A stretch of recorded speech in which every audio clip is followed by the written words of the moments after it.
جو انسان ہدایت کے بدلے گمراہی حاصل کرتے ہیں اور بخشش کے بدلے عذاب خریدتے ہیں، ان کے بارے میں اللہ تعالیٰ نے فرمایا سورۃ بقرہ آیت نمبر 175 میں، اولئک الذین اشتروا الضلالۃ بالہدی والعذاب بالمغفرۃ فما اصبرهم علی النار۔ ترجمہ کنز العرفان، یہی وہ لوگ ہیں جنہوں نے ہدایت کے بدلے گمراہی اور بخشش کے بدلے عذاب خرید لیا، تو یہ کتنا آگ کو برداشت کرنے والے ہیں۔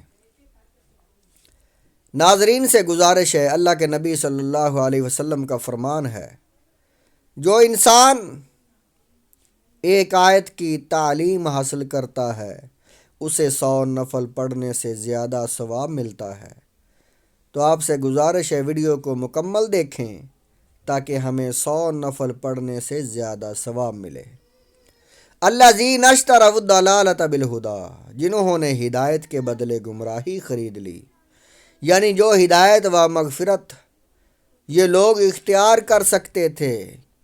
اس کو چھوڑنے کو یہاں فرمایا گیا کہ انہوں نے ہدایت و مغفرت کی جگہ دلالت و عذاب خرید لیا۔ یہ نہیں کہ ان کے پاس ہدایت و مغفرت تھی اور پھر انہوں نے اسے بیچ دیا۔ امام فخر الدین رازی رحمۃ اللہ تعالی علیہ فرماتے ہیں،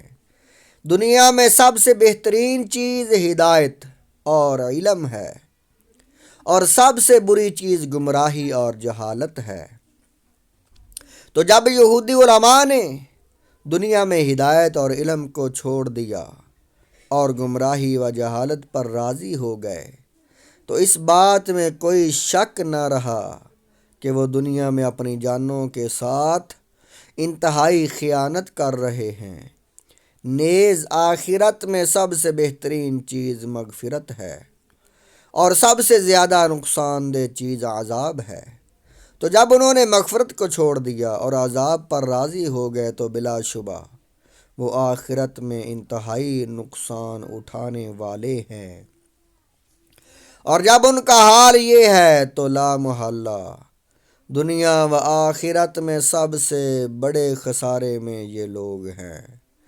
اس آیت میں یہودی علماء کے بارے میں فرمایا گیا کہ انہوں نے مغفرت کے بدلے عذاب خرید لیا کیونکہ وہ حق بات کو جانتے تھے، اور انہیں یہ بھی علم تھا کہ سید المرسلین صلی اللہ تعالی علیہ وآلہ وسلم کے اوصاف ظاہر کرنے میں اور ان کے بارے میں شبہات زائل کرنے میں عظیم ثواب ہے، اور تاجدار رسالت صلی اللہ تعالی علیہ وآلہ وسلم کی عظمت و شان چھپانے میں اور ان سے متعلق لوگوں کے دلوں میں شبہات ڈالنے کی صورت میں بڑا عذاب ہے۔ اس کے باوجود جب انہوں نے حق کو چھپایا تو لا محالہ انہوں نے مغفرت کے بدلے عذاب خرید لیا۔ تفسیر کبیر،